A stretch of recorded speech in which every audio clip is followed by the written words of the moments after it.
મારું નામ જગત છે. મારે 3 પુત્રો હતા. મેં મારું આખું જીવન મારા પુત્રો માટે દાવ પર લગાવી દીધું હતું. હું મારા બાળકોને ખૂબ પ્રેમ કરતો હતો, પરંતુ એક સમય એવો આવ્યો જ્યારે મને મોટી બીમારી થઈ ગઈ. હું મારા 3 પુત્રો માટે બોજ બની ગયો. પહેલો પુત્ર મને બીજો પુત્ર પાસે છોડી દેતો અને બીજો ત્રીજાની પાસે. તેઓ મને મારા ઘરે રાખવા માંગતા ન હતા. જ્યારે હું સલામત રહેતો હતો ત્યારે મારા 3 પુત્રો લડતા હતા કે હું મારા પિતાને મારી સાથે રાખીશ, કારણ કે તે સમયે હું કમાવા યોગ્ય હતો. પરંતુ હવે જ્યારે હું કોઈ મોટી બીમારીનો ભોગ બન્યો, પછી મારા 3 પુત્રોએ મને મારા ઘરમાંથી કાઢી નાખ્યો અને મને બોજ સમજવા લાગ્યા. પછી મેં એક નિર્ણય કર્યો. હું તેમના પર બોજ બનવા માંગતો ન હતો. હું મારા ગામ પરત ફર્યો. ત્યાં જઈને મેં કંઈક એવું કર્યું જેનેથી મારા બાળકો આશ્ચર્યચકિત થઈ ગયા. તેને સમાચાર મળ્યા કે મારું મૃત્યુ થઈ ગયું છે. જેવા તેઓ ગામમાં આવ્યા, તેઓના પગ નીચેથી જમીન સરકી ગઈ કે હું બહાર આવ્યો, કે હું એકદમ ઠીક છું. તો પછી મારા મૃત્યુના સમાચાર તેમના સુધી કેવી રીતે પહોંચ્યા? મેં બાળપણથી ગરીબી જોઈ હતી. મેં અને મારા ભાઈ બહેન ખૂબ જ ખરાબ સમયમાંથી પસાર થયા હતા. અમે એવી પરિસ્થિતિઓ જોઈ હતી કે દરેક ગરીબને જોવી પડે છે. તે જ સમયે મેં વિચાર્યું હતું કે જે ગરીબીથી મેં મારું જીવન પસાર કર્યું છે તે હું મારા બાળકોને જોવા નહીં દઉં. મારા બાળકો ખાતર હું બધું કરીશ. હું એક નાના ગામમાં રહેતો હતો જ્યાં પહેલેથી જ ઘણી ગરીબી હતી, પરંતુ હજી પણ મેં મારી મહેનતથી મારા માટે બધું સુધાર્યું હતું. મારા બંને ભાઈઓના લગ્ન થઈ ગયા હતા. હું મારી બહેનો કરતાં મોટો હતો. સૌપ્રથમ મેં મારી બહેનોના લગ્ન કર્યા. તે પછી મારા વિશે વિચાર્યું. મારા બધા ભાઈ બહેન ગામમાં રહેતા હતા. અમે ભલે ગરીબ હતા, પરંતુ અમારી વચ્ચે ઘણો પ્રેમ હતો. મેં સખત મહેનત કરી અને મહેનતના કમાયેલા પૈસાથી મારા ગામમાં પોતાના માટે એક મોટું ઘર બનાવ્યું, જ્યાં હું મારા લગ્ન પછી મારી પત્ની અને બાળકોને રાખવા માંગતો હતો. મારા બંને ભાઈ બહેનો બહુ મહેનતુ હતા. બાળપણમાં અમને સુકૂન ન મળ્યું, પરંતુ જ્યારે અમે યુવાન થયા ત્યારે અમે અમારી મહેનતથી પોતાના અને અમારા પરિવાર માટે ઘણું કર્યું. પછી એક દિવસ મારી બહેનો એ મારા માટે એક સંબંધ શોધીને ગામની એક સુરેખા જેવી છોકરી સાથે લગ્ન કરાવ્યા. મારા માતા પિતા બાળપણમાં મૃત્યુ પામ્યા હતા, તેથી અમે ભાઈઓ અને બહેનો એકબીજાનો સહારો આપતા. અમે એકબીજાની સંભાળ રાખતા હતા. મારા બંને ભાઈઓના પણ લગ્ન થઈ ગયા હતા. તેમને પણ તેમના નાના મકાનો અલગથી બનાવી લીધા હતા. તેઓ તેમના પરિવાર સાથે રહેતા હતા. મેં ગામનું નાનું ઘર નહીં, પણ મારા સખત કમાયેલા પૈસાથી એક મોટું ઘર બનાવ્યું હતું. પછી લગ્ન કર્યા પછી મેં પત્ની સાથે આરામથી આ ઘરમાં રહેવાનું વિચાર્યું હતું, પરંતુ લગ્નના થોડા મહિના પસાર થયા હતા કે મારી પત્નીની કેટલીક વિચિત્ર ક્રિયાઓ મારી સામે આવવા લાગી. હું કામ પર જતો, પરંતુ જ્યારે હું ત્યાંથી પાછો આવતો ત્યારે વિસ્તારના કેટલાક માણસો મને ફરિયાદ કરતા હતા કે તમારી પાછળ એક છોકરો તારા ઘરે આવે છે, તમારી પત્ની તેને હસીને મળે છે. હું વિચારતો હતો કે મારી પત્ની ખૂબ સારી છે, તે સુંદર છે, તેથી લોકો આનાથી ઈર્ષ્યા કરે છે.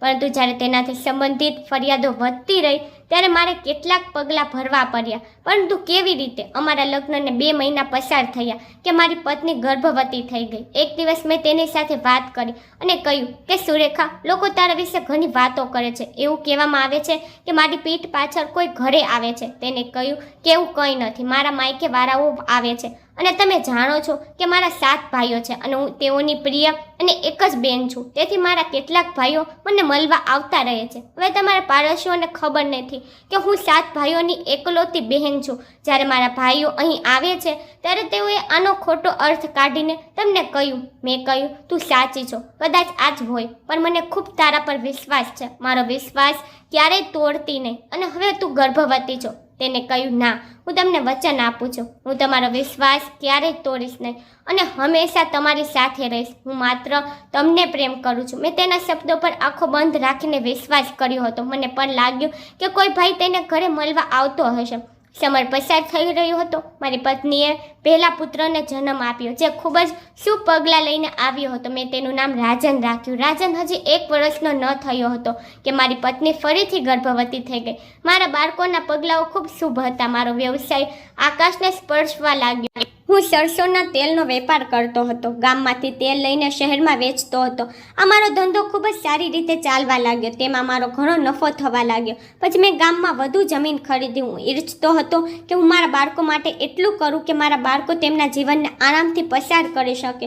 હું વિચારતો હતો કે જે ગરીબી જીવન મેં જીવ્યું છે, હું મારા બાળકોને આવા જીવનમાં ક્યારેય પસાર થવા દઈશ નહીં. હું તેમની દરેક ઈચ્છાને પૂર્ણ કરીશ અને જ્યાં સુધી આ હાડકામાં જીવન છે ત્યાં સુધી હું કામ કરવા કમાવાનું ચાલુ રાખીશ. સમય પસાર થતો ગયો. મારી પત્નીએ બીજા પુત્રને પણ જન્મ આપ્યો. હવે મારે 2 પુત્રો હતા, પરંતુ હું એ હકીકતથી નારાજ હતો કે પડોશીઓ હજી પણ મને ફરિયાદ કરતા હતા અને કહેતા હતા કે તમારી પત્ની પર નજર રાખો. હું તેના શબ્દો પર વિશ્વાસ કરતો ન હતો. હું ઈચ્છતો હતો કે મારું ઘર બરબાદ ન થાય. જેટલું થાય હું મારી પત્ની પર વિશ્વાસ કરતો હતો. મોટે ભાગે હું મારા કામમાં વ્યસ્ત રહેતો હતો. સવારે ઘરની બહાર નીકળતો, ત્યારબાદ રાતે જ 8 વાગ્યા સુધી પાછો આવતો હતો. મારી પત્ની મને સવારે જ બપોરનું ભોજન પેક કરીને આપી દેતી હતી. મારું કામ શહેરમાં જવાનું હતું, તેથી જ હું ઘરમાં ઓછો જોવા મળતો હતો. સમય પસાર થતો ગયો.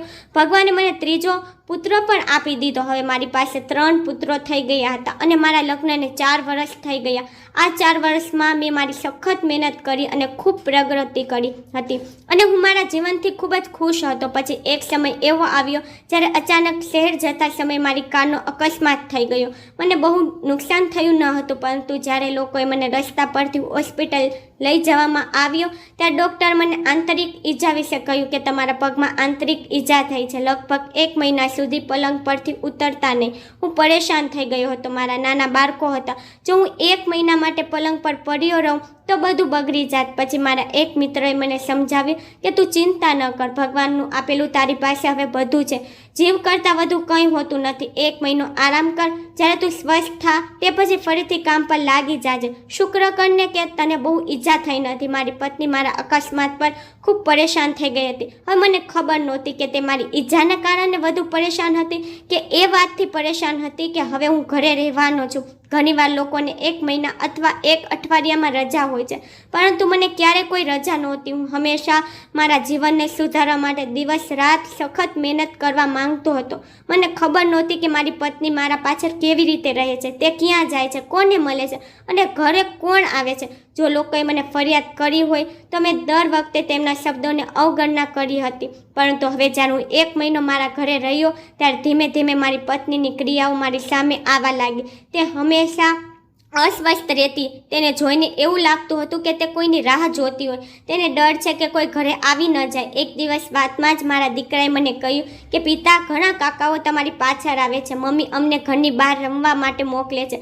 અને પોતે રૂમમાં બેઠી તેઓની સાથે વાતો કરે છે. મારા પુત્રની વાત સાંભળીને મને આશ્ચર્ય થયું. મેં મારા દીકરાને પણ કહ્યું, દીકરા, તે કાકા નહીં પણ તમારા મામા હોય છે. પણ તે કહેવા લાગ્યો, ના, મામા ઘરે આવતા જ નથી. હું આ સાંભળીને થોડો પરેશાન થઈ ગયો. મેં વિચાર્યું કે મારે કંઈક કરવું પડશે. મારે મારી પત્નીના સત્ય વિશે જાણવું પડશે, કારણ કે બાળકો જૂઠું બોલે નહીં. અને મારો પુત્ર મને કહેતો હતો કે કારણ કે તેનું એવું કેવું હતું કે તમારા હોવાથી હવે કોઈ કાકા અહીં ઘરે આવતા નથી, પરંતુ જ્યારે તમે ઘરે ન હો તો દરરોજ કેટલાક કાકાઓ ઘરે આવે છે અને મારા અને ભાઈઓ માટે ઘણા પૈસાઓ આપીને જાય છે. આ સાંભળીને મારું મન ફરીને રહી ગયું.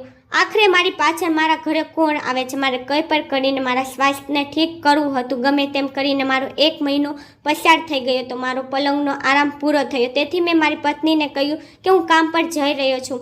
સુરેખા તે દિવસે ખૂબ ખુશ દેખાતી હતી, પણ હું કામ પર ગયો ન હતો. હું અહીંથી ત્યાં મારા વિસ્તારમાં ફરતો હતો. શિયાળાના દિવસો હતા, તેથી મેં શાલથી મારો ચહેરો છુપાવી દીધો હતો. પ્રથમ દિવસ કદાચ કોઈ આવ્યો ન હતો, પરંતુ બીજા દિવસે જ્યારે હું યોગ્ય સમયે ઘરની બહાર નીકળ્યો અને મારા વિસ્તારમાં આમ તેમ ફરીને મેં મારા ઘર તરફ જોયું કે એક અજાણ્યો માણસ મારા ઘરમાં પ્રવેશ્યો છે. તે મારા ઘરની અંદર ગયો હતો. હું તે વ્યક્તિનો ચહેરો જોઈ શકતો ન હતો. મારી પત્નીના કહેવા અનુસાર તેના 7 ભાઈઓ હતા અને હું તેના ભાઈઓને ખૂબ સારી રીતે જાણતો હતો.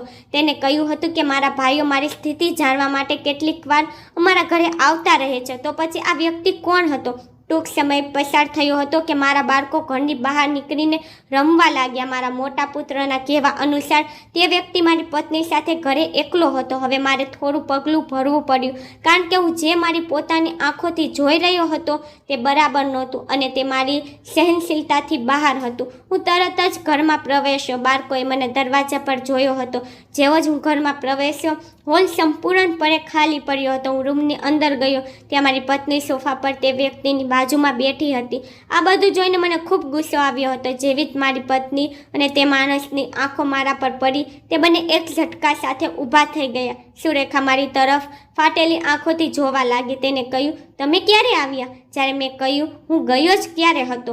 સુરેખા, આ બધું શું ચાલી રહ્યું છે અને આ કોણ છે? તે વ્યક્તિ પરેશાન થવા લાગ્યો. મેં એક ઝટકાથી તે વ્યક્તિને પકડ્યો. મેં બૂમ પાડીને કહ્યું કે કહો, તું કોણ છે અને તું મારા ઘરે શું કરી રહ્યો છે? તેને મને જમીન પર ભારપૂર્વક ધક્કો આપ્યો અને મારા હાથથી છૂટીને ઘરેથી ભાગી ગયો. મેં તેને પકડવાનો પ્રયત્ન કર્યો, પરંતુ તે મારા હાથમાં આવ્યો નહીં. સુરેખા ખૂબ જ ડરી ગઈ હતી, કારણ કે તેની ચોરી આજે પકડાઈ ગઈ હતી. મેં સુરેખા સામે કાળજીપૂર્વક જોયું અને કહ્યું, સુરેખા, હવે મને બધી સત્ય કહો, અથવા પોલીસને જાતે ફોન કરીને અહીં બોલાવું. પોલીસના નામથી તે ખરાબ રીતે ડરી ગઈ. તેને કહ્યું કે મને માફ કરો. ખરેખર મારે પુરુષો સાથે પહેલેથી જ સંબંધ રહ્યો છે. મારી આદતથી લગ્ન પછી પણ તમારો ઘરમાં ન હોવાનો ફાયદો ઉઠાવીને પુરુષો સાથે સંબંધ રાખતી રહી. આ સાંભળીને મારા પગ નીચેથી જમીન સરકી ગઈ. મેં કહ્યું, તું આ શું કહે છે? તે ખૂબ રડતી હતી. તેના ચહેરા પર શરમજનક હતી. તેને મારી સામે તેના હાથ જોડીને મારી પાસે માફી માંગી અને કહેવા લાગી,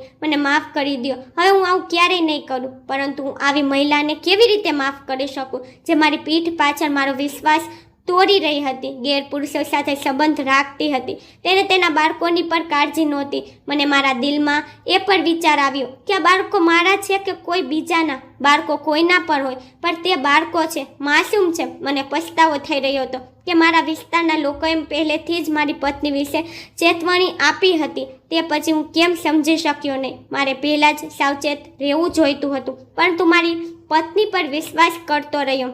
હું મારું માથું પકડીને બેસી ગયો. હું કેવા પ્રકારનો વ્યક્તિ હતો, જેને ક્યારેય કોઈ સ્ત્રી સાથે ગેરવર્તન કર્યું ન હતું કે કોઈ ગુનાનું કામ કર્યું ન હતું. મેં આ સ્ત્રી સાથે આખું જીવન પસાર કરવાના સપના જોયા હતા, પરંતુ તે મારી પીઠ પાછળ મને દગો આપી રહી હતી. મને યાદ આવ્યું કે તે દિવસે તેને મને વચન આપ્યું હતું કે તે ક્યારેય મને દગો નહીં આપે. તે મારો વિશ્વાસ ક્યારેય તોડશે નહીં. પરંતુ મારી આંખો સામે જે પણ હતું અને તેને પોતાના મોઢેથી જે પણ કહ્યું હતું, હવે મારે તેનો વિશ્વાસ કરવો પડશે. સુરેખા મારી પાસે માફી માંગી રહી હતી, પરંતુ હું તેને માફ કરવાનો ન હતો. મારો સહારો મારા બાળકો હતા. હું તેને મારા જીવનમાંથી દૂર કરવા માંગતો ન હતો. મેં સુરેખાને કહ્યું કે અત્યારે જ સમયે મારી જિંદગી અને મારું ઘર છોડીને ચાલી જા. હું તને ક્યારેય માફ કરીશ નહીં. તે મારી સાથે જે કર્યું તે બિલકુલ સારું નહોતું. મેં હંમેશા તારા પર વિશ્વાસ કર્યો અને તું મારી ગેરહાજરીનો લાભ લેતી રહી. મારા પોતાના ઘરમાં અન્ય માણસોને બોલાવતી રહી. તેને કહ્યું કે હું આવું હવે ક્યારેય કરીશ નહીં. મેં કહ્યું, ના, હવે હું તારા પર વિશ્વાસ કરી શકીશ નહીં, કારણ કે તું વિશ્વાસ કરવા યોગ્ય સ્ત્રી જ નથી. તું તારો સામાન લઈને અહીંથી જઈ શકે છે. ફક્ત મારા બાળકોને છોડી દેજે, કારણ કે હું મારા બાળકોને ખૂબ જ પ્રેમ કરું છું. તે ખૂબ રડતી હતી, માફી માંગી રહી હતી, પરંતુ મેં તેને તેના માતા પિતાના ઘરે મોકલી દીધી અને બીજા દિવસે છૂટાછેડા કાગળ તૈયાર કરાવીને તેના ઘરે મોકલી દીધા. મેં તેની સાથે મારા બધા સંબંધો પૂરા કરી નાખ્યા હતા. હવે હું મારો તેનાથી કોઈ મતલબ નહોતો. આટલું બધું થઈ ગયું હતું. મારા દિલને ઘણું દુઃખ થયું હતું. જ્યારે મારા ભાઈ બહેનોને પણ આ વિશે ખબર પડી, ત્યારે તે અમારા ઘરે આવ્યા અને કહેવા લાગ્યા, ભાઈ, તમે અમને તે સ્ત્રી વિશે કેમ કહ્યું નહીં કે તે તમારી પાછળ આટલું બધું કરી રહી છે? અમે તેને પોલીસને સોંપી દેત. મેં કહ્યું, ના, મેં ક્યારેય કોઈ સાથે ખરાબ કર્યું નથી. મેં કોઈની સાથે ખોટું કર્યું નથી. તે ગમે એવી હતી, પણ હતી મારી પત્ની જ. હું તેની સાથે ખરાબ કરવાનું વિચારી પણ શકતો નથી. મારી સૌથી નાની બેન કહેવા લાગી, ભાઈ, તમે બીજાઓ વિશે કેટલું વિચારો છો? બીજા વિશે વિચારતા તમે હંમેશા તમારું નુકસાન કર્યું છે. હવે તમે તેને ઘરની બહાર કાઢી જ નાખી છે, તો બાળકોને પણ તેની સાથે મોકલી દેત. શું તમે જાણો છો કે આ બાળકો તમારા છે અથવા કોઈ બીજાના? મેં કહ્યું, આ બાળકો જેના પણ હોય, પરંતુ તે મને પિતા કહે છે. હું હંમેશા તેમની એવી રીતે સંભાળ રાખીશ જેમ હું રાખતો આવ્યો છું.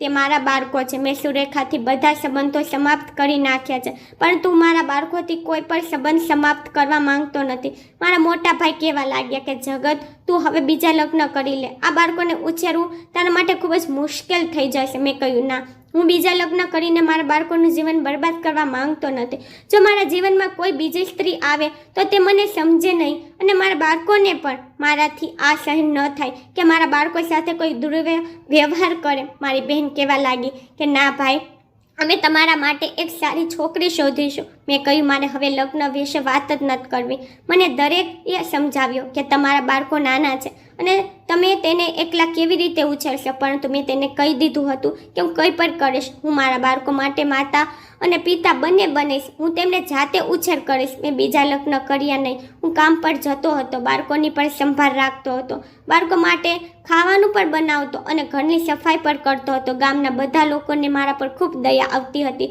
લોકો હજી પણ મને ઘણું સમજાવી રહ્યા હતા કે તું જીવનના ખૂબ જ મુશ્કેલ સમયમાંથી પસાર થઈ રહ્યો છે, લગ્ન કરી લે, તારું જીવન સરળ થઈ જશે. પણ મેં કોઈની વાત સાંભળીને મારા બાળક મારા કરતાં વધુ મહત્વપૂર્ણ હતા.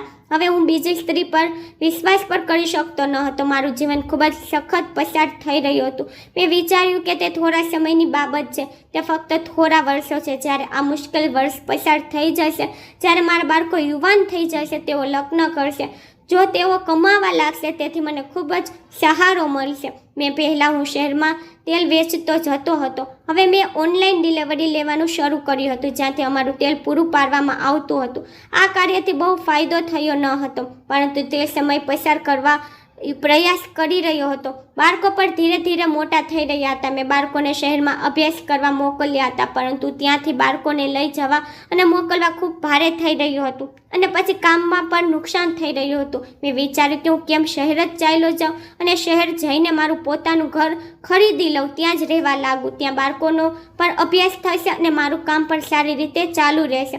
એમ પણ હું આ ગામમાં રહું છું તો મને સુરેખાની યાદ આવે છે, મને તેની બેવફાઈની યાદ આવે છે અને પછી મારા ઘર અને બાળકોને જોઈને ગુસ્સો આવે છે કે મારા જીવનમાં આ બધું કેમ થઈ ગયું. બાળકો ઘણી વખત પોતાની માતાની યાદ કરતા હતા, પરંતુ મેં તેમને સમજાવી દીધું હતું કે તમારી માતા મરી ગઈ છે, હવે હું ફક્ત તમારા માટે છું. બાળકો નાના હતા, સમજી શકતા ન હતા. થોડા દિવસો સુધી તેને તેની માતા વિના જીવવામાં તકલીફ પડી, પરંતુ સમય સાથે બધું સારું થઈ ગયું. નાના બાળકોનો ઉછેર કરવો મારા માટે ખૂબ ભારે કામ હતું, પરંતુ તે ખરાબ સમય પર પસાર થઈ ગયો હતો. હું મારો તમામ સામાન પેક કરીને શહેરમાં શિફ્ટ થઈ ગયો હતો. મારા ભાઈ બહેનોને પણ તે ગમ્યું નહીં કે હું મારા બાળકોને લઈને શહેરમાં જાઉં છું, પરંતુ મારા બાળકોના શિક્ષણની વાત હતી અને મારા ધંધાની પણ, તેથી મારે શહેર જવું જરૂરી હતું. મેં મારા કારોબાર ગામમાંથી સમાપ્ત કરીને શહેરમાં શરૂ કર્યો હતો અને હવે અહીં મેં એક નવું જીવન શરૂ કર્યું. અને આ જોતા બાળકો ક્યારે યુવાન થઈ ગયા કંઈ ખબર જ ન પડી. અહીં મારા કારોબારમાં પણ ઘણી પ્રગતિ થઈ. સૌથી મોટો પુત્ર રાજન, બીજો નંબર પ્રતિક અને ત્રીજો પુત્ર રવિ ત્રણેય કારોબારમાં મદદ કરતા હતા. હવે અમારું તેલ માત્ર એક કોલ્યું જ નહીં, પરંતુ એક સારી બ્રાન્ડેડ કંપની ચાલી રહી હતી. લોકોને અમારા બ્રાન્ડનું તેલ ખૂબ પસંદ આવતું હતું. પસાર થતા સમય સાથે મેં મારા પુત્રોના એક પછી એક લગ્ન કર્યા હતા. પૈસાની કોઈ કમી નહોતી. મોટા પુત્રને અલગથી ઘર બનાવીને આપી દીધું હતું, બીજા પુત્રને પણ એક અલગ ઘર બનાવીને આપી દીધું હતું અને ત્રીજા પુત્રને પણ. ત્રણેય પોતાની પત્નીઓ સાથે ખૂબ ખુશ હતા અને પોતપોતાના મકાનોમાં સુકૂનથી રહેતા હતા, પરંતુ મોટે ભાગે મારા મોટા પુત્ર રાજન સાથે રહેતો હતો, કારણ કે તેને મારા કારોબારમાં વધુ રસ હતો અને મારા બાકીના પુત્રો જુદા જુદા કામો કરતા હતા. બીજો પુત્ર પ્રતિકને વાંચવું લખવું ખૂબ પસંદ હતું, તેથી તેને બહુરાષ્ટ્રીય કંપનીમાં નોકરી કરવાનું શરૂ કર્યું હતું. જ્યારે સૌથી નાનો પુત્ર રવિ તે શાળામાં શિક્ષક તરીકે કામ કરતો હતો. બંને પુત્રો મારા કારોબારમાંથી પાછા હટી ગયા હતા, પરંતુ તેઓ જે પણ કામ કરી રહ્યા હતા તેમાં તેઓને ઘણા પૈસા મળતા હતા. રાજનના લગ્ન થઈ ગયા. તેઓની પત્ની ખૂબ સારી હતી, તે મારું ખૂબ ધ્યાન રાખતી હતી. મોટા પુત્રને 2 બાળકો હતા, તેથી નાનાને એક પુત્રી અને સૌથી નાના પુત્રને પણ એક દીકરી હતી. જ્યારે પર દિલ ઈચ્છતું મારા પુત્રોના ઘરે ચાલ્યો જતો હતો. તે મારા ખાતર કોઈ કમી છોડતા ન હતા, તે મારી ખૂબ કાળજી લેતા હતા, પરંતુ એક વાત હતી જે હંમેશા મને પરેશાન કરતી હતી. મારા 2 નાના પુત્રો જે અલગથી રહેતા હતા, તેને મને તેની કમાણીનો 1 રૂપિયો પર આપતા ન હતા અને રાજન ઈચ્છે ત્યારે તેની પત્ની સાથે ફરવા ચાલ્યો જતો હતો. જ્યારે પણ મન થાય પૈસા પાણીની જેમ બગાડતો હતો. ન તે મારી પાસેથી પરવાનગી લેતો કે ન તો તે કામ પર વધુ ધ્યાન આપતો. તેનું ધ્યાન તેના બાળકો અને પત્ની પર વધુ હતું. જ્યારે હું ઘરે હોઉં ત્યારે હું તેને ઘર ખર્ચ વિશે પૂછતો તો તેને કંઈ ખબર જ ન હોય. તેને લાગ્યું કે પિતા કમાઈ રહ્યા છે તો ફેક્ટરીમાં જઈને મારે શું કરવું હોય. આ વાત મને ક્યાંક ને ક્યાંક ખટકતી હતી. મેં આખી જિંદગી સખત મહેનત કરી હતી, આટલો મોટો ધંધો ઊભો કર્યો હતો, બાળકોને લાયક બનાવી દીધા હતા. હું વિચારતો હતો કે આ લોકો મને આરામ કરવાનું કહે, પોતે જાતે જ બધી જવાબદારી લઈ લે, પરંતુ તે બંનેને પણ તેમના જીવનથી મતલબ હતો અને આ પુત્રએ પણ મારા કારોબારને સમજવાનો પ્રયાસ કર્યો ન હતો. પરંતુ બાળકો અને વહુમાં મારા માટે કોઈ કમી ન હતી. તેઓ ખૂબ સારા હતા, બધું બરાબર ચાલી રહ્યું હતું. પછી એક દિવસ અચાનક જિંદગીએ એવો એક એવો વળાંક લીધો જેને અમારું જીવન બરબાદ કરી દીધું. અમારું નહીં, ફક્ત મારું જ. એક દિવસ ફેક્ટરીમાં અચાનક આગ લાગી ગઈ. એટલી મોટી અગ્નિ હતી કે ફેક્ટરીમાં બધી વસ્તુઓ સળગીને ખાખ થઈ ગઈ. મને આ વિશે ખૂબ જ દુઃખ થયું, પણ મારા પુત્રને કોઈ ફરક નહોતો કે તે હજી પણ રજાઓ પર તેના પરિવાર સાથે ટ્રીપ પર ગયો હતો. જ્યારે પણ હું મારા બંને નાના પુત્રોના ઘરે જતો ત્યારે રાજન મને લાંબા સમય સુધી રહેવા દેતો નહોતો. કહેતો કે પિતાજી, અમને તમારી ખૂબ યાદ આવે છે, ચાલો ઘરે. આથી આ કારણે કહેતો હતો કે કેમ કે હું જાતે જ ઘરનો ખર્ચ ઉઠાવતો હતો. ઘરની દરેક વસ્તુ લાવી ઘરનું બિલ જમા કરાવવું મારી જવાબદારી હતી. મારો દીકરો જેટલા પૈસા ખર્ચ કરતો હતો તે મારી પાસેથી પૈસા માંગતો હતો. તેને દિવસમાં ઘણી વખત મારી જરૂર પડતી હતી. તે મારી પાસેથી ઘણી વખત પૈસા માંગતો રહેતો. તેથી જ્યારે હું ઘર છોડતો ત્યારે તે અસ્વસ્થ થઈ જતો હતો. મેં હંમેશા મારા પૈસાને સંભાળીને રાખ્યા હતા, વધારે ખર્ચ કર્યા ન હતા. પરંતુ મારા ત્રણેય દીકરાએ ખર્ચ કરતા રહેતા. પ્રતીક અને રવિ ભલે મારાથી અલગ રહેતા હતા, પરંતુ તેઓને દર બીજા કે ત્રીજા દિવસે મારી જરૂર પડતી રહેતી હતી. પિતાજી, આજે આ કામ માટે પૈસાની જરૂર છે. પિતાજી, આજે પત્નીની તબિયત સારી નથી અને પગાર પર ઓછો આવ્યો છે. રજા થઈ ગઈ હતી એટલે પગાર કાપી લીધો છે. પિતાજી, પુત્રીની તબિયત સારી નથી. પિતાજી, ઘરે મહેમાન આવી રહ્યા છે. હું આ બધા બહાના સાંભળીને થાકી ગયો હતો. જ્યાં સુધી હું તેમને પૈસા આપતો રહ્યો ત્યાં સુધી હું એકદમ ઠીક હતો, પરંતુ હવે જ્યારે મારા ધંધામાં ખોટ થઈ રહી હતી ત્યારે તેને સંભાળવા માટે, તેના પર ધ્યાન આપવા માટે કોઈ ન હતું. ફેક્ટરીમાં આગ લાગવાના કારણે મારી ખોટ દિવસે ને દિવસે વધી રહી હતી. ઘણા મશીનોને નુકસાન થયું હતું, ઘણું તેલ નુકસાન થઈ ગયું હતું. કામદારો કામ પર આવવાની ના પાડી રહ્યા હતા. હું ખૂબ જ અસ્વસ્થ હતો. ચારે બાજુથી મારા પર આટલો ખરાબ સમય આવ્યો હતો કે મારી સ્થિતિ બગડીતી જતી હતી. એક દિવસ મેં મારા ત્રણેય પુત્રોને બેસાડીને કહ્યું કે દીકરાઓ, મારો કારોબાર ડૂબી રહ્યો છે. હું હવે વૃદ્ધ થઈ ગયો છું. હું હવે આ કારોબારને ફરીથી ઊભો કરી શકીશ નહીં. તમે લોકો હવે તમારા પિતાનો આ કારોબાર ઊભો કરવાનો પ્રયાસ કરો. મારા મૃત્યુ પછી આ કારોબાર તમારા માટે ખૂબ જ ઉપયોગી થશે. બંને પુત્રો મૌન હતા અને તેઓ કહેવા લાગ્યા, ના પિતાજી, અમારી પાસે નોકરી તો છે અને અમે આ કામ કરીએ છીએ, તો તમે આ બધું રાજન ભૈયાને કહો. રાજને કહ્યું કે પિતાજી, મારે આ બધાની શું જરૂર છે અને કોઈ પણ રીતે આપણે ફરીથી આ કારોબાર બનાવવાની શું જરૂર છે? તમારી પાસે પહેલેથી જ ઘણી જમીન સંપત્તિ છે, તેને વેચીને તમે ફરીથી તમારો ધંધો શરૂ કરો. મેં કહ્યું, ના દીકરા, એ સંપત્તિ મેં તમારા લોકો માટે રાખી છે, તમારા ખરાબ સમય માટે. જો તમે ઈચ્છો તો સખત મહેનત કરીને ફરીથી બધું સમજી શકો.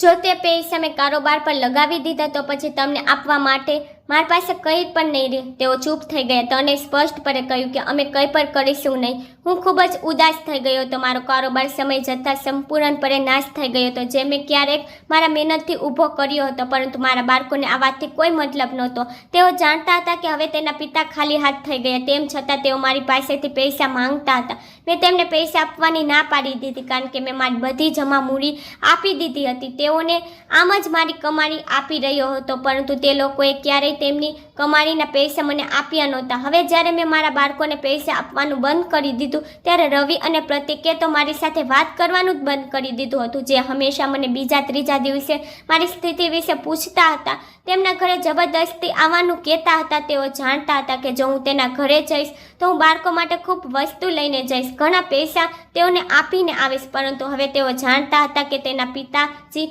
ખાલી હાથ થઈ ગયા છે, તેથી તેને મને ઘરે બોલાવતો નહીં.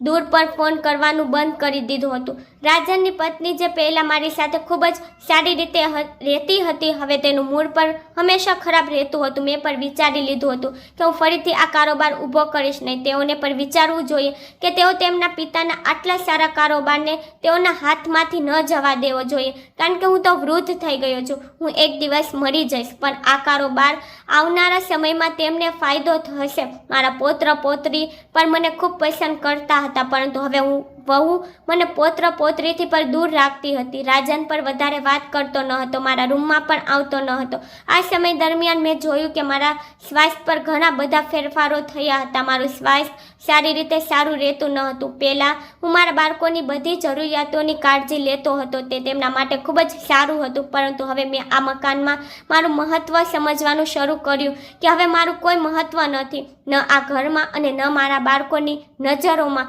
જ્યારે હું ઘણા પૈસા કમાતો હતો ત્યારે મારી આ ઘરમાં અહેમિયત હતી, પરંતુ હવે કામ કરવા સક્ષમ નથી તો મને કોઈ પૂછવાવાળું પણ ન હતું. હું જોરથી ખાંસી કરતો હતો, જેના કારણે મારી છાતીમાં પણ પીડા થતી હતી. કેટલીક વાર એટલી ઉધરસ આવતી કે હું તરફતો હતો, પરંતુ કોઈ મને જોવાવાળું પણ નહોતું. હું મારા રૂમમાં બંધ રહેતો હતો. એક દિવસ મેં રાજનને કહ્યું કે દીકરા, મારી તબિયત ઘણા દિવસોથી બગડી રહી છે, મને ડૉક્ટર પાસે લઈ જા. પહેલાં રાજન થોડા સમય માટે મૌન રહ્યો. પછી જ્યારે તેને મારી હાલત જોઈ ત્યારે તેને કહ્યું કે ઠીક છે, ચાલો હું તમને હોસ્પિટલમાં લઈ જાઉં. તે મને હોસ્પિટલમાં લઈ ગયો. ડૉક્ટરે મને મામૂલી દવા આપી હતી, પરંતુ દવાથી કોઈ ફરક પડ્યો નહોતો. હું દિવસે ને દિવસે કમજોર પડી રહ્યો હતો. દિવસે દિવસે ઉધરસ વધતી જતી હતી. મારી આંખો હેઠળ કાળા ગड्ढા થઈ ગયા હતા. તાવ પર રહેતો હતો. એક દિવસ રાજન કહેવા લાગ્યો કે પિતાજી, હું વિચારી રહ્યો છું કે તમને મોટા ડૉક્ટર પાસે લઈ જાઉં. નાના ડૉક્ટરથી કંઈ ફાયદો થતો નથી. તમે એટલા ખાસો છો કે બાળકો પણ તમારા અવાજથી ઉઠી જાય છે અને અમે પણ ડિસ્ટર્બ થઈએ છીએ. મેં કહ્યું કે દીકરા, હું પોતે પણ પરેશાન છું. તું મને સારા ડૉક્ટર પાસે લઈ જા. અને મને એક મોટી હોસ્પિટલમાં લઈ ગઈ. પરંતુ હોસ્પિટલમાં લઈ જતાં પહેલાં તેને કહ્યું કે હું તમને મોટી હોસ્પિટલમાં લઈ તો જાઉં, પણ તમારા હોસ્પિટલનો ખર્ચ કોણ ઉપાડશે? તમે તો હવે સક્ષમ નથી અને મારી પાસે એટલા પૈસા નથી. તમારા બંને પુત્રોને પણ તમારામાંથી હવે કોઈ મતલબ નથી. પૈસા લેવા માટે તેઓ ટૂંક સમયમાં અહીં આવી જતા હતા અને તમને તેના ઘરે બોલાવતા હતા. પરંતુ હવે જુઓ, પિતાની જાણે કોઈ ચિંતા જ નથી. હું મૌન હતો, બસ ચૂપ થઈને ઊભો રહી ગયો. હોસ્પિટલમાં ગયા પછી ડૉક્ટરે મારી આખી સ્થિતિ સાંભળીને ઘણા બધા ટેસ્ટ કર્યા. જ્યારે રિપોર્ટ આવ્યો ત્યારે મારા હોશ ઉડી ગયા હતા. તે બહાર આવ્યું છે કે મને ટીબી જેવો રોગ થયો છે, જે મોટા પ્રમાણમાં વધી ગયો છે. તેની સારવાર પર ખૂબ મોંઘી હતી, પરંતુ મારી સારવાર અત્યારે શક્ય હતી. જ્યારે રાજાને ઘરે આવીને તેની પત્ની નેહાને આ બધું કહ્યું ત્યારે તે ખૂબ જ પરેશાન થઈ ગઈ હતી. હું તેમના રૂમની બહાર જ ઊભો હતો જ્યારે તે બંને વાતચીત કરી રહ્યા હતા. નેહા કહેવા લાગી કે તમારા પિતાએ તેનો તમામ કારોબાર બંધ કરી નાખ્યો અને હવે તે પોતે બીમાર પડી ગયા. બીમારી પણ એટલી મોટી થઈ છે કે ઈલાજ પણ લાંબો થશે. તમારી પાસે એટલા પૈસા થોડા છે જે તમે તમારા પિતાની સારવાર કરાવશો. એમ પણ તમારા પિતા ખૂબ જ વૃદ્ધ થઈ ગયા છે. જો તે આ દુનિયામાંથી ચાલ્યા જ પણ જઈ તો પણ કોઈ જ ફરક પડશે નહીં. હવે તે કાંઈ કામના નથી. આપણા તો કેટલા બધા ખર્ચ છે, બાળકોનો અભ્યાસ છે, અને હવે તમારા પિતા એક પણ રૂપિયો આપતા નથી. તો પછી તમારા પર બધું આવી ગયું છે. હવે છોડી દો. તમારા પિતાને ધ્યાન આપવાની જરૂર નથી. મારે એકલી ઘરના બધા કામો કરવા પડે છે. હું તમારા પિતાની સેવા કરી શકીશ નહીં. અને હા, કહી દેજો તમારા પિતાથી કે પોતાના રૂમની અંદર જ રહે, ક્યાંક તેમની બીમારી બાળકોને ન લાગી જાય. તેઓ પહેલેથી જ તેમના ખાંસીથી ખૂબ જ પરેશાન છે. હું નથી ઈચ્છતી કે તેમની માંદગી આપણા બાળકોને પણ લાગી જાય. મને લાગ્યું કે મારો દીકરો તેની પત્નીને ઠપકો આપે કે તું આ કેવા પ્રકારની વાતો કરે છે, પરંતુ તેને તેની પત્નીને કહ્યું કે ચિંતા ન કર, હું મારા પિતાને સમજાવીશ, તું સાચી છો. આ સાંભળીને મારું દિલ ખૂબ જ દુખ્યું હતું. હું શાંતિથી મારા રૂમમાં આવ્યો અને પહેલી વાર ખૂબ રડ્યો હતો. હું પહેલી વાર રડ્યો હતો. આટલો અફસોસ મારો ધંધો બરબાદ થયા પણ નહોતો થયો જેટલો મારી વહુ દીકરાની વાત સાંભળીને થઈ રહ્યો હતો.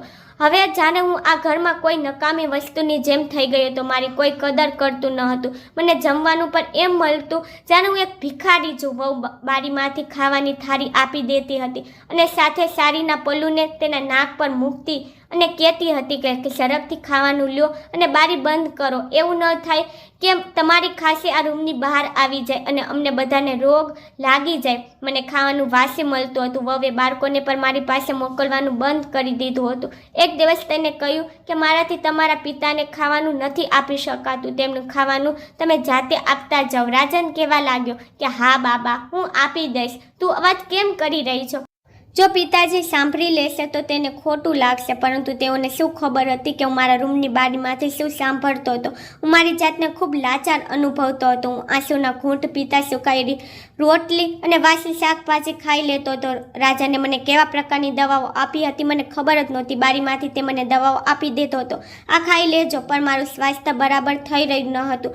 સમય વધતો જતો તો મારું સ્વાસ્થ્ય બગડતું હતું. હું ખાવાનું પણ યોગ્ય રીતે લઈ શકતો નહોતો. મારી જાતે ઊભો થઈને પાણી પણ પી શકતો શકતો નહોતો.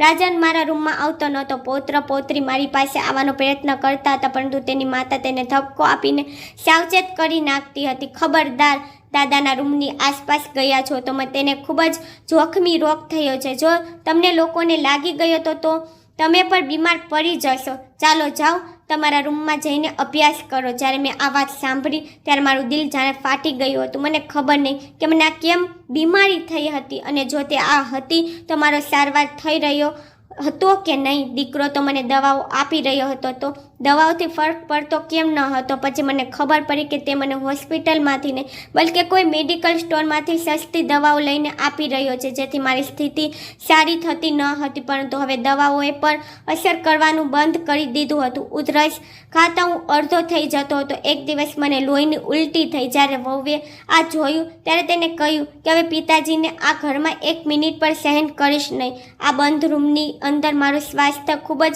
ખરાબ રહેતું હતું. હું બૂમ પાડીને દરેકને બોલાવતો હતો, પરંતુ કોઈ પણ મારી મદદ કરવા આવતું ન હતું. પછી મારી પાસે રડવા સિવાય બીજો કોઈ રસ્તો નહોતો. બીજા દિવસે જ્યારે રાજન સવારે રૂમમાં આવ્યો ત્યારે તે લોહી જોઈને ગભરાઈ ગયો. મારી સંપૂર્ણપણે હાલત બગડી ગઈ હતી. તેને ઝડપથી મને ઉપાડ્યો અને હોસ્પિટલમાં લઈ ગયો. તેની પત્નીએ પણ તેમને સમજાવ્યું કે તમે તમારા પિતાની સેવા કેમ કરો છો? આ બધી જવાબદારી તમારા પર છે. તમે તેમને ઘણા વર્ષો સુધી તેમની સાથે રાખી લીધા. તમારા બંને નાના ભાઈઓ તેમને આવીને જોતા પણ નથી. હું તો વિચારી રહી છું કે થોડા દિવસો હું પિતાને પ્રતીક પાસે મૂકી આવું. તે તેમની સારવાર કરશે. 2 દિવસ હોસ્પિટલમાં મારી સારવાર ચાલી. જ્યારે મને હોસ્પિટલમાં રજા મળી ત્યારે રાજન મને પ્રતીકના ઘરે છોડી ગયો હતો.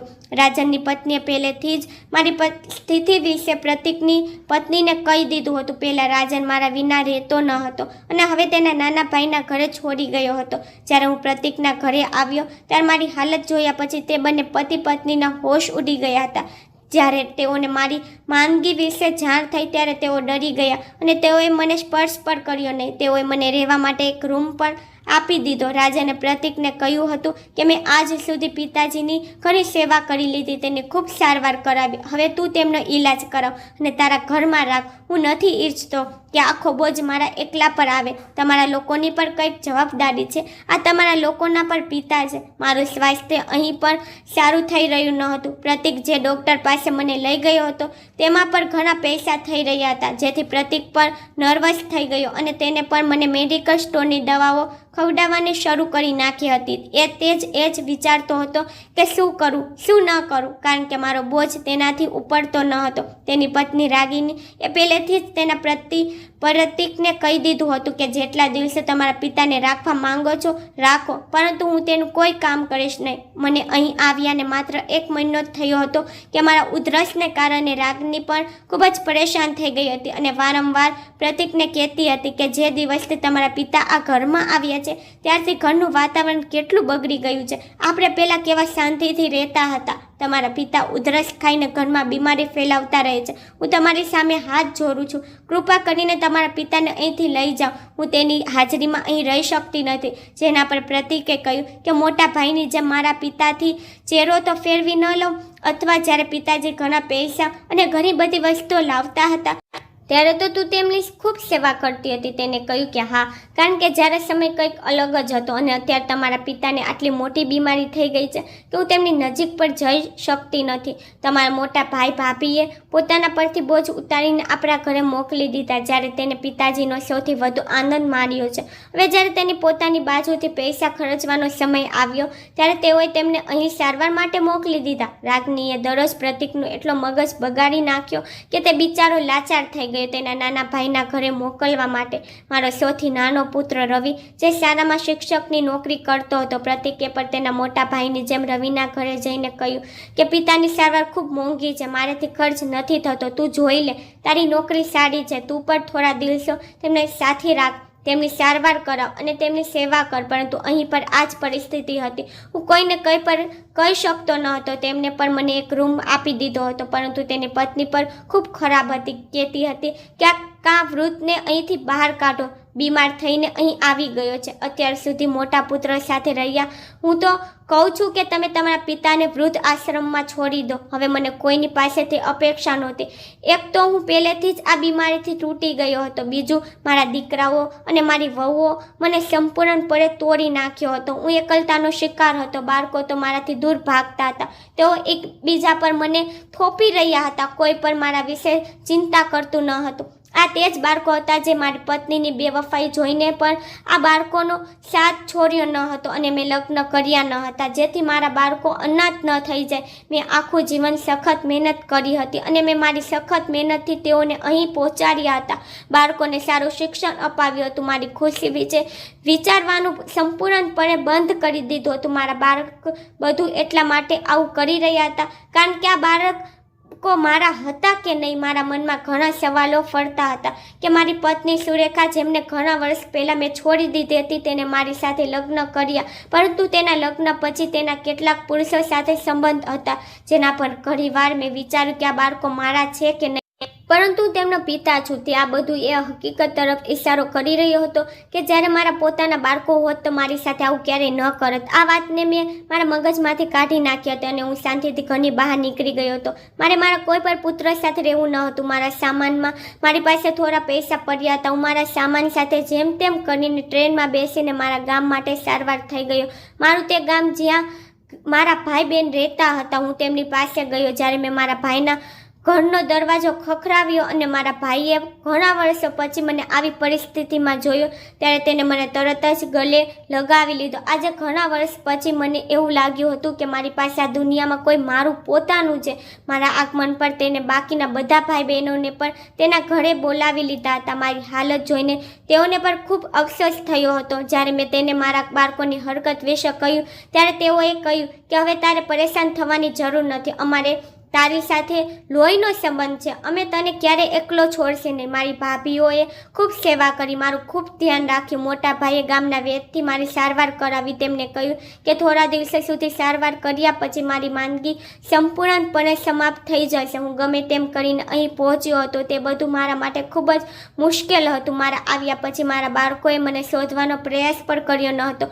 મારા ભાઈઓએ મારી અહીં સારવાર કરાવી. સમય પસાર થયો. હું એકદમ સાજો થઈ ગયો. મારા ભાઈઓએ કહ્યું કે અમે તને ક્યાંય જવા નહીં દઈએ. હવે તું હંમેશા અમારી સાથે રહીશ. મેં કહ્યું કે હું ચોક્કસ તમારા લોકો સાથે રહીશ, પરંતુ મારે મારા બાળકોને સમાચાર મોકલવા છે કે હું મરી ગયો છું. આ સાંભળીને મારા ભાઈ બહેનોના પગ નીચેથી જમીન સરકી ગઈ હતી. તે લોકો આશ્ચર્યચકિત થઈ ગયા. તેને કહ્યું કે જો તું જીવતો છો તો પછી તું તારા મૃત્યુનો સમાચાર તારા દીકરાઓમાં કેમ ફેલાવી રહ્યો છે? મેં કહ્યું કારણ કે મારી બધી જમીનની સંપત્તિ આ ગામમાં હાજર છે. મારા મૃત્યુના સમાચાર સાંભળીને તે ત્રણેય અહીં દોડતા આવશે અને આ જ બન્યું. જ્યારે તેને મારા મૃત્યુના સમાચાર મળ્યા ત્યારબાદ 2 દિવસ પછી તેઓએ અહીં આવવાનું વિચાર્યું. તેને વિચાર્યું કે પિતાજી હવે આ દુનિયામાં નથી, તેથી આપણે આપણી સંપત્તિના ભાગોને વેચી લઈએ. પિતાજી આપણા માટે ઘરું રાખીને ગયા છે. આ બધું તેમણે આપણા માટે જ ભેગું કર્યું હતું. હવે આપણે તેને આપણા નામે કાયદેસર રીતે કરાવીશું. જ્યારે તે ત્રણેય ગામમાં આવ્યા ત્યારે મેં આખા ગામને એકઠા કરી લીધા હતા અને જ્યારે તે આવ્યા અને હું તેમની સામે ઊભો રહ્યો ત્યારે મને જોઈને તેઓના હોશ ઉડી ગયા હતા, કારણ કે તેને સમાચાર મળ્યા હતા કે તેના પિતાનું અવસાન થયું છે. પરંતુ જ્યારે તેઓએ મને જીવતો જોયો ત્યારે તેઓ આશ્ચર્યચકિત થઈ ગયા. ત્યારે મેં આખા ગામની સામે જાહેરાત કરી કે આ ત્રણેય મારા પુત્રો નથી અને મેં તેમને મારા મૃત્યુના ખોટા સમાચાર આપ્યા હતા. મારો તેમની સાથે કોઈ સંબંધ નથી. હું તેમને મારી જમીનમાંથી 1 રૂપિયો પણ આપવા નથી માંગતો. આ સાંભળીને તે ત્રણેયના હોશ ઉડી ગયા અને તે મારા પગે પડીને રડવા લાગ્યા. તેઓનું આખા ગામની સામે ખૂબ જ અપમાન થઈ રહ્યું હતું. તે ત્રણેય મારા પગ પકડીને રડીને કહેવા લાગ્યા, પિતાજી અમને માફ કરી દો, પણ એમ ન કહેતા કે અમે તમારા પુત્ર નથી, અમારો તમારી સાથે કોઈ સંબંધ નથી. મેં કહ્યું મારો ધંધો શું બંધ થઈ ગયો, હું બીમાર શું પડ્યો, તમે લોકોએ મને બોજ સમજવા લાગ્યા, એકબીજા પર મને થોપવા લાગ્યા. પરંતુ તમને શું લાગે છે કે મારું આ દુનિયામાં કોઈ નથી? મારી પાસે મારા મારા પોતાના ભાઈ બહેન છે જેમને હંમેશા મારો સાથ આપ્યો. આજે હું તમને એક વાસ્તવિકતા કહેવા માંગુ છું. મને ખબર નથી કે તમે લોકો મારા બાળકો છો કે નહીં, પરંતુ તમારો એક એવી સ્ત્રીમાંથી જન્મ થયો છે જે ચરિત્રહીન હતી, જેને મારો વિશ્વાસ જીત્યો અને અન્ય પુરુષો સાથે સંબંધ બનાવ્યો. જ્યારે મને આ વાસ્તવિકતા ખબર પડી ત્યારે મેં તેને છોડી દીધી. મેં તમારા લોકો ખાતર શું ન કર્યું. લોકોએ મને ઘણું કહ્યું કે મારે બીજા લગ્ન કરવા જોઈએ, પરંતુ મેં તમારા કારણે ક્યારેય બીજા લગ્ન કર્યા નહીં, કારણ કે હું મારા બાળકોના જીવનને બરબાદ થતા જોઈ શકતો ન હતો. મેં મારા ખરાબ સમયમાં તમારા લોકોની વાસ્તવિકતા જોઈ લીધી. તેથી હું આખા ગામની સામે ઘોષણા કરું છું કે મારે તમારી સાથે કંઈ લેવા દેવા નથી અને અહીં ક્યારેય આવતા નહીં. મારી બધી જમીન સંપત્તિ હું મારા બધા બહેનોને ભાઈઓને વહેંચું છું. તમે લોકો ચોક્કસ તે જ સ્ત્રીના દીકરાઓ છો જેને મારી પીઠ પાછળ મારી સાથે દગો કર્યો. તમે સાબિત કર્યું કે તમે તેના જ દીકરાઓ છો, કારણ કે તે મારી પીઠ પાછળ મને દગો આપી રહ્યો હતી અને તમે મારી સામેથી જ આપી રહ્યા હતા. જ્યારે તેને ખબર પડી કે હું મારી બધી જમીન મારા બહેન ભાઈઓને વેચી રહ્યો છું ત્યારે તેઓને ખૂબ અફસોસ થયો. તેઓએ મારી પાસે ખૂબ માફી માંગી, પરંતુ એક એવો સમય હતો જ્યારે મેં તેની માતાને પણ માફ ન કરી હતી અને હું તેઓને પણ માફ કરીશ નહીં. તેઓ રડતા અને અફસોસ કરતા ત્યાંથી ચાલ્યા ગયા હતા. મેં વકીલને બોલાવીને મારી બધી સંપત્તિ મારા ભાઈઓ અને બહેનોમાં બતાવી દીધી. તેઓ ના પાડી રહ્યા હતા, પરંતુ તેઓએ એમ પણ કહ્યું કે હવે અમે તમને ક્યારેય શહેરમાં નહીં જવા દઈએ. આપણે અહીં એક સાથે રહીશું જેમ પહેલાં એક સાથે રહેતા હતા. મેં મારા દીકરાઓ સાથેના બધા સંબંધો કાયમ માટે સમાપ્ત કરી નાખ્યા હતા. થોડા સમય પછી મને ખબર પડી કે ત્રણેય ખૂબ જ ખરાબ પરિસ્થિતિઓમાંથી પસાર થઈ રહ્યા છે. બંને પુત્રોએ તેમની નોકરી ગુમાવી દીધી અને મોટો પુત્ર ગરીબી જીવન પસાર કરી રહ્યો છે. જે પુત્રોને સારું જીવન આપવા માટે મેં મારું આખું જીવન દાવ પર મૂક્યું હતું, તેને પોતાના હાથથી બધું બરબાદ કરી દીધું હતું. હું કંઈ કરી શકતો નહોતો. મેં ક્યારેય ફરીને તેમની તરફ જોયું પણ ન હતું. તેને ઘણીવાર મારી પાસે માફી માંગવાનો પ્રયત્ન કર્યો, પરંતુ મેં તેમને ક્યારેય માફ કર્યા નહીં. હું અહીં ભાઈ બહેન સાથે ગામમાં રહું છું. હવે મારા ગામના ફૂલોમાં ખુશ છું. હું ગામના